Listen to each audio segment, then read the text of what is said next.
All right, welcome to Canteen Cup. My name is Scott, and just checking back in for a short clip on what I've been up to today.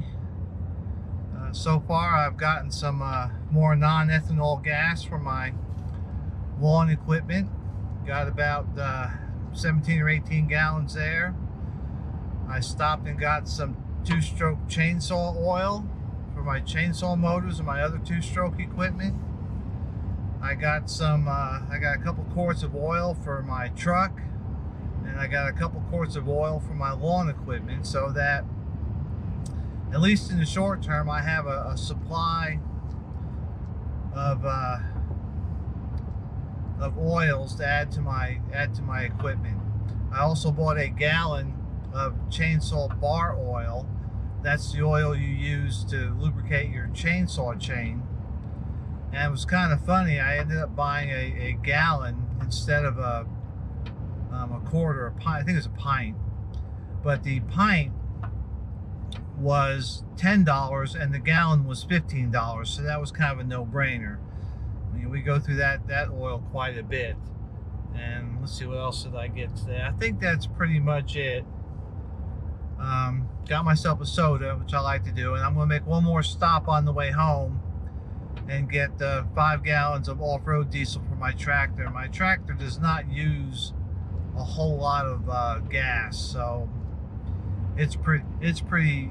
I've got some oil at the house. I mean, some diesel fuel at the house already, and this is just topping off another 5-gallon can. I mean, I'll be able to run my tractor for weeks on that oil. So on that diesel fuel, I'm not worried about it. So, again, I'm not in a frenzy. I'm not in a panic. I'm just taking some steps to get ready. These aren't severe steps. I mean, I do this regularly. I'm just decided to do it now instead of maybe a little bit later. But consider these things. Do you have some extra oil? At the price of oil today, it's hard to go out and buy a case of it.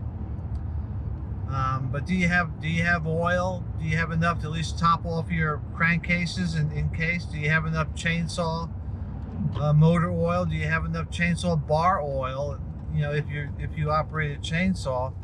And so, keep all this in mind as you go about your preps.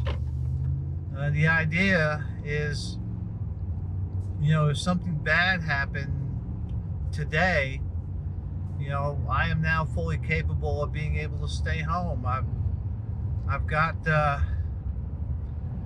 my truck is still has a full tank of gas, so I mean, I'd only put maybe 2 gallons in it if I stopped and topped it off. So I consider it still a full tank. The needle's still above the full line, and if something bad happens, we'll just stay home.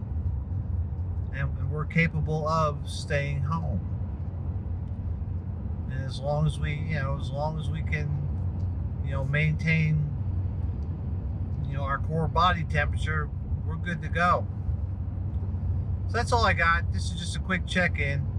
I hope all you out there are, making some preparations. I'm not talking about panic preparations, just do a couple extra things that you would normally do anyhow. Just kind of do them now instead of later.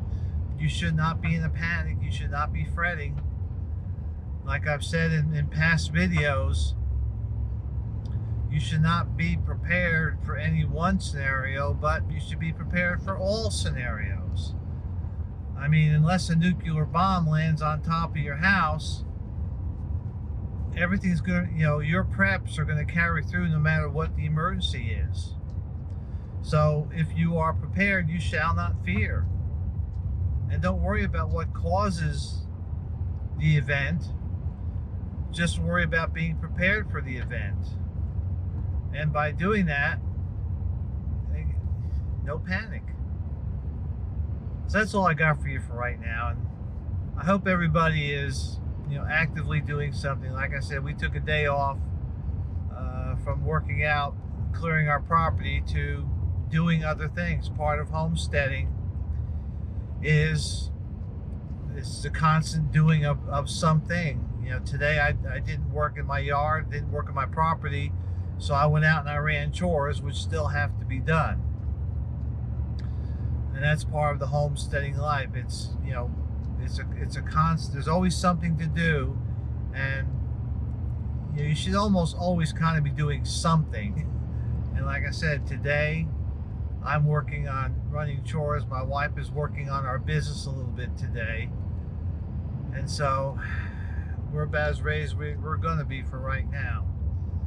So I hope everybody has a good day today. You know, don't panic, don't fret, but just be ready. Stay safe and stay secure, and we'll see you out there.